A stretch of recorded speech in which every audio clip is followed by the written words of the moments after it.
Hello everyone. Ngasidi health related oiba topic ama kuzare. Hojik matamse heart attack tagi mi leitaba sibase changje yam hengkale aduna heart attack ki matang dai na khangjaba knowledge kitang share tawjage mayam ga khangminnase na video se semjabani. Heart attack se kamaina tawraino hai kanda heart attack se akhoi blood clot sina heart sida kano heart ki artery se clot tawsalaga block tawsalaganda oxygenated blood se heart ta yoba ngamdraganda oxygen phangdabadagi admai tawkanda heart attack tawrainebako kamaina karina tawhalino hai kanda cholesterol wangbaje cholesterol je asembadi cholesterol je phattabadi nateba cholesterol je fat makhal amaneba fat se asembadi mase cell development tauba adagi akhoi miyoibagi kaino tau hormone semba digestion da kaida dum mateng pangnaba ne adu sigi cholesterol gi chang je hengkatlagadi heart attack chang je hengkatlagadi cholesterol je fat se sum thagatlaga akhoi artery gi wall je sum thagatlaga kanjallaga e do chenba ngamdab sum thagalaga sum phunjan gibdo na chenba ngamaktabdo admain to halaktoineba aduna neba mayamna cholesterol level check toknariba cholesterol handanaba cholesterol wangde check tokra cholesterol je hengkatlagadi heart da brain da dum phattaba mayam leire ko hojik matamdadi aduna yaringai di cholesterol je normal level da thambi bana khwaidagi phare aduga heart attack ki symptoms se heart attack taudore natraga taure habase koina magi symptoms kamain taure haitadi akhoi thabak yam naba yamna thabak se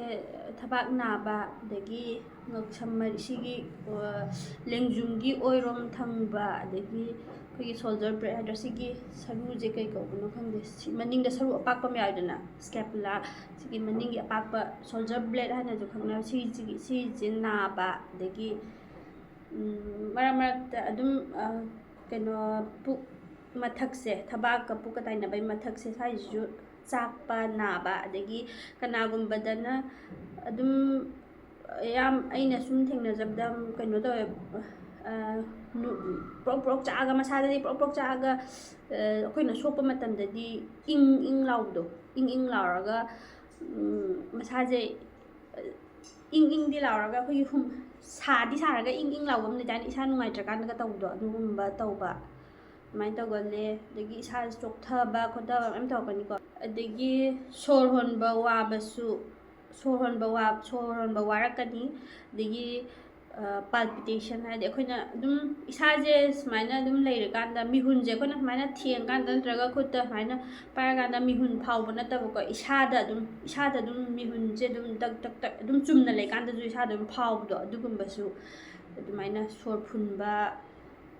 adugumba mayam leire mi gi tongan bane adum ayambana tawboda adu thabak naba thabak yam kan naba sima khwai maroina thabak naba hojiki prok chaga isa je manungdadi saraga mana ing lawba skumba se adum khara aina sum thingna jabda adumaina khara kana thengna ayamba namna thingnai ko adagi sor honba waba khotpa mana ko adagi heart attack tawre tawdore haje akhoi heart se healthy oide haje kamaina khangni hatadi heart healthy oiba mimna stair kaba oigera chatpa oigera ado continuously gam chapa matamna nongmada adum yaringai di 40 pungai madagina pung amma ba at least 40-45 minutes dana pung amma ba magadi admaina chatlo haiba ko heart healthy oina bagi damakta heart se phana leina bai damakta to kari gumba akhona chatpa matamda chokthaba waba khotpa chokthaba di yam thina waba chatpa ngamaktaba chatpa daga lepaga leningba sor honbaga waba dugumbado main tawraga di heart se block to bahorabani heart attack to bagi chance wangabani bako akhona adum test tokthokbiba haidi check tokthokbiba yai ko doctor cardiologist bhabang adum consult tokbiba yai kamai chance oiba yai ba oiramdraga di am phare heart attack tꯧdore haibasidaniko sina khangdoise tꯧrakpagi chance lei haibadune basta khangdoisina karigumba heart attack tawbadudi phamna tawrakpa yai lei adum chumna kainom laikanda adum heart attack tawbaju yai ko ado heart chum symptoms to haiba wane aduga mamangda adumaina kaigumba tawrak taragadi chances lei check tokthokpa yai ba ko aduga akoigi heart attack tawrakadabadagi ngakthoknaba pambai kari tawraga akoigi heart se healthy oina phana laina tinade ngakthokga thamgadagi thamba yage pambai haitadi ko yaringkhai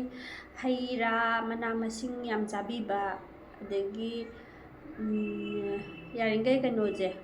sugar chini gi saruk adagi bakery ki pot bake tauba bread kumba chaning but oitaju kano nataba ko white bread nataba whole grain gi adum leidna ka millets multi grain gi bread kumba adum available oi hajiti adum adugumba chabiba adagi processed meat adum smoke pork kumba adagi akoina adum sausage kumba semaga frozen tawraga kuina thamyana ba kainoma ready to eat nataba process tawraga thamba pot to adugumba su yaringai chabidaba adagi fry tawbaje asembadi salad kumba adum salad kano boil po champut nungput akhoi metegi chamthong yam phare aduga thau jum chadabadi yadedana ko thau yaudana di yaro aduna charaga su thau je yaringai kano chabiba vegetable oil akhoi hangam thau je dum phai ka khoi chanabada hangam thau adum hangam thau dum chabe yare aduga kano thau je hit thau je mayam store to thambiganaba amutang kano tawtadi haidi hit amurak sahan gitadi amuk thammaga hanjan tawbaje adumaina sizinaba thau je sije yam phatte ba sije sigumba jiju tawbidaba ko yaringai adagi alcohol consumption handaba haidi yu thakpa khotpa kitang thagasu limit ta yam thakpidaba adagi smoking jima dum quit tawbiro ko yaragadi ngamagadi smoking tawbidaba yu churuk nisa adagi fried items adugumba yam chabidaba dum sumaina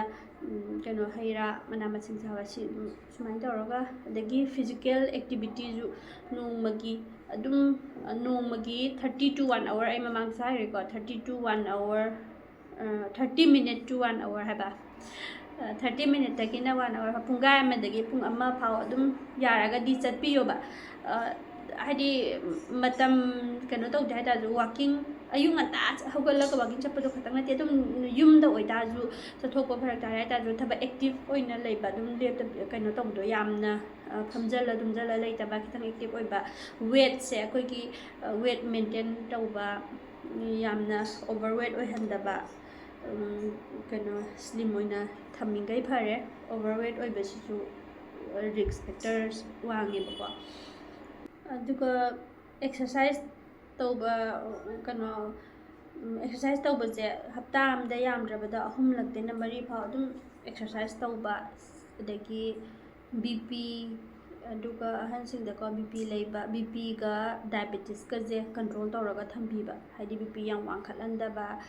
dagi diabetes su check adum matam gi check tawraga doctor adum mata kano tawraga check tawraga thambiba ko ai se heart attack heart se kamaina tawri ka heart se kayamna blockage kano taw attack tawbagi chance leibra khotpra haiba sing doke yingthoke haitadi diagnostic procedure am leiba ko dugi sijina CT coronary scan kawe sije hida amaka pakanda tawdoine sigi scan je tawba matamda kano je akhoi gi heart se percentage kayam block oire karaida blockage leiri khotli sije dum loina khangam doine ba ko sije tawthogadi dum akhoi je heart attack tawbagi chance leite madi leiragana prevent tawba yare adum treatment taw yare nganna khangdokpagi aduga aroibada heart ꯑꯦꯇꯦꯛꯁꯦ ꯀꯔꯤꯒꯨꯝꯕ ꯑꯩꯒꯤ ꯃꯥꯡꯗ ꯃꯤ ꯑꯃ heart attack ꯇꯧꯗꯣꯔꯦ, ꯁꯨꯃꯥꯏꯅ ꯁꯣꯔ ꯍꯣꯟꯕ ꯋꯥꯔꯦ, ꯊꯕꯥꯛ ꯌꯥꯝ ꯀꯟꯅ ꯅꯥꯔꯦ ꯈꯣꯠꯂꯦ ꯍꯥꯏꯕꯒꯤ ꯍꯥꯔꯠ ꯑꯦꯇꯦꯛꯀꯤ ꯁꯤꯝꯇꯝꯁ ꯎ ꯇꯥꯔꯒꯗꯤ ꯀꯃꯥꯏꯅ ꯄ꯭ꯔꯤꯚꯦꯟ ꯇꯧꯅꯤ ꯍꯥꯏ ꯀꯥꯟꯗ, ꯑꯗꯨꯒ ꯅꯠꯇ꯭ꯔꯒ ꯏꯚꯟ ꯑꯦꯠꯂꯤꯁ ꯃꯤꯁꯦ ꯀꯩꯅꯣ ꯋꯥꯟꯊꯔꯦ ꯈꯣꯠꯂꯦ ꯌꯥꯝꯅ ꯑꯗꯨꯃꯥꯏꯅ ꯑꯩꯈꯣꯏꯅ ꯋꯤꯠꯅꯦꯁ ꯇꯧ ꯇꯥꯔꯗꯤꯀꯣ, ꯀꯃꯥꯏꯅ ꯀꯩ ꯇꯧꯕ ꯌꯥꯒꯦ ꯍꯥꯏ ꯇꯥꯔꯗꯤ CPR ꯄꯤꯕ ꯑꯃ ꯌꯥꯔꯦꯀꯣ. CPRꯁꯦ ꯊꯕꯥꯛꯇ ꯀꯝꯄ꯭ꯔꯦꯁꯟ ꯄꯤꯕꯗꯣ ꯑꯩꯈꯣꯏꯅ ꯈꯨꯠꯅ ꯇꯧꯔꯒ, ꯑꯗꯨꯗꯣ ꯁꯤꯁꯦ ꯑꯁꯦꯡꯕꯗꯤ ꯀ꯭ꯂꯥꯁ ꯂꯧꯋꯦꯕꯀꯣ, ꯃꯤ ꯑꯃꯍꯦꯛꯇꯅ ꯇꯧꯕꯗꯤ ꯌꯥꯗꯦ. ꯌꯥꯕꯨꯗꯤ ꯌꯥꯏ, ꯑꯗꯣ ꯀꯩꯅꯣꯁꯦ ꯏꯟꯗꯤꯌꯥꯗ ꯃꯅꯤꯄꯨꯔꯗ ꯏꯖꯨꯀꯦꯇꯦꯠ ꯑꯣꯏꯕ ꯁꯤꯒꯤ ꯃꯇꯥꯡꯗ ꯋꯥꯠꯄꯅꯤꯅ ꯑꯗꯨꯝ ꯈꯔ ꯀꯅꯥꯒꯨꯝꯕꯅ ꯀꯔꯤ ꯇꯧꯔꯤꯅꯣ ꯈꯣꯠꯂꯤꯅꯣ ꯈꯪꯗꯕ ꯃꯤꯅꯗꯤ ꯕ꯭ꯂꯦꯝ ꯇꯧꯕꯁꯨ ꯌꯥꯏꯕꯀꯣ. ꯑꯗꯨꯅ ꯄꯔꯃꯤꯁꯟ ꯍꯥꯟꯅ ꯂꯧꯕꯤꯕ ꯐꯦꯃꯤꯂꯤ ꯃꯦꯝꯕꯔꯅꯤ ꯈꯪꯗꯦ, ꯃꯅꯥꯛꯇ ꯑꯇꯣꯞꯄ ꯑꯗꯨꯃꯥꯏꯅ ꯇꯧꯔꯒ ꯇꯧꯕ ꯑꯃ. ꯑꯗꯨꯒ ꯁꯤꯅ ꯑꯩꯅ ꯗꯣꯛꯇꯔꯗꯒꯤ ꯁꯨꯝ ꯈꯪꯖꯕ ꯏꯃꯥꯔꯖꯦꯟꯁꯤꯗ ꯑꯩꯈꯣꯏꯒꯤ ꯍꯥꯔꯠꯁꯦ ꯍꯥꯔꯠ ꯑꯦꯇꯦꯛ ꯇꯧꯗꯣꯔꯦ ꯍꯥꯏꯔꯒ ꯃꯁꯥ ꯅꯨꯡꯉꯥꯏꯇ꯭ꯔꯒ ꯍꯣꯁꯄꯤꯇꯥꯜꯗ ꯄꯨꯈꯠꯂꯛꯄ ꯃꯤꯁꯦ ꯏꯃꯥꯔꯖꯦꯟꯁꯤꯗ ꯑꯩꯈꯣꯏꯒꯤ ꯏꯃꯥꯔꯖꯦꯟꯁꯤ ꯗ꯭ꯔꯛꯁ ꯄꯤꯕꯀꯣ. ꯑꯗꯨꯒꯤ ꯁꯤ ꯗ꯭ꯔꯛꯁꯦ ꯑꯩꯅ ꯄ꯭ꯔꯦꯁꯀ꯭ꯔꯥꯏꯞ ꯇꯧꯕꯗꯤ ꯌꯥꯗꯦ, ꯑꯗꯣ ꯑꯗꯨꯝ ꯏꯁꯥꯗ ꯊꯝꯖꯤꯟꯕ ꯀꯩꯁꯨ ꯀꯥꯏꯗꯦ. ꯑꯩꯈꯣꯏꯒꯤ ꯃꯌꯥꯝꯅ ꯑꯗꯨꯝ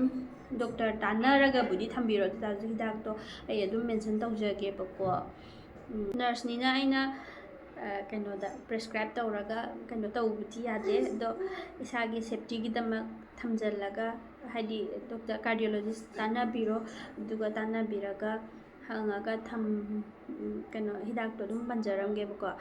ꯑꯦꯇꯣꯔꯕꯥꯁꯇꯦꯇꯤꯟ 80 mg-ꯅꯦ, ꯑꯃ ꯁꯤꯁꯤꯃꯅꯦ, ꯒꯨꯂꯤ 3ꯅꯦꯕ. ꯒꯨꯂꯤ 3 ꯍꯥꯏꯗꯤ ꯍꯤꯗꯥꯛ ꯃꯈꯜ 3. ꯑꯗꯨꯒ ꯗꯤꯁꯄꯤꯔꯤꯟ 325 mg ꯑꯃ, ꯑꯗꯨꯒ ꯀꯩꯅꯣꯒ ꯀ꯭ꯂꯣꯄꯤꯗꯣꯒ꯭ꯔꯦꯜ ꯁꯤꯁꯦ ꯒꯨꯂꯤ 2 ꯑꯃꯒ, ꯁꯤ 3ꯁꯦ ꯁꯥꯏꯔꯒ ꯆꯥꯔꯒꯗꯤ ꯁꯥꯏꯔꯒ ꯌꯣꯠꯍꯟꯒꯗꯕꯀꯣ ꯍꯥꯔꯠ ꯑꯦꯇꯦꯛ ꯇꯧꯔꯤꯕ ꯃꯤꯗꯨꯗ. ꯑꯗꯨ ꯑꯦꯠꯂꯤꯁ ꯑꯗꯨꯗꯨꯅ ꯃꯇꯝ ꯈꯔꯒꯤ ꯕ꯭ꯂꯣꯀꯦꯖꯇꯣ ꯔꯤꯂꯦꯛꯁ ꯇꯧꯔꯒ ꯍꯥꯡꯇꯣꯛꯍꯟꯗꯣꯏꯅꯦꯕ. ꯑꯗꯨꯅ ꯍꯣꯁꯄꯤꯇꯥꯜ ꯌꯧꯕ ꯐꯥꯎꯕꯗ ꯍꯧꯖꯤꯛꯀꯤ ꯁꯤꯝꯇꯝꯁ ꯂꯩꯔꯤꯕ ꯃꯤꯗꯣ ꯍꯤꯗꯥꯛꯇꯣ ꯆꯥꯔꯒꯗꯤ ꯉꯥꯛꯇꯪ ꯄꯨꯡ ꯑꯃꯒꯤ ꯃꯅꯨꯡꯗ ꯌꯧ ꯉꯝ ꯇꯥꯔꯒꯗꯤ, ꯃꯤꯅꯤꯠ 10-15 ꯄꯨꯡꯈꯥꯏ ꯑꯃꯒꯤ ꯃꯅꯨꯡꯗ ꯍꯣꯁꯄꯤꯇꯥꯜꯗ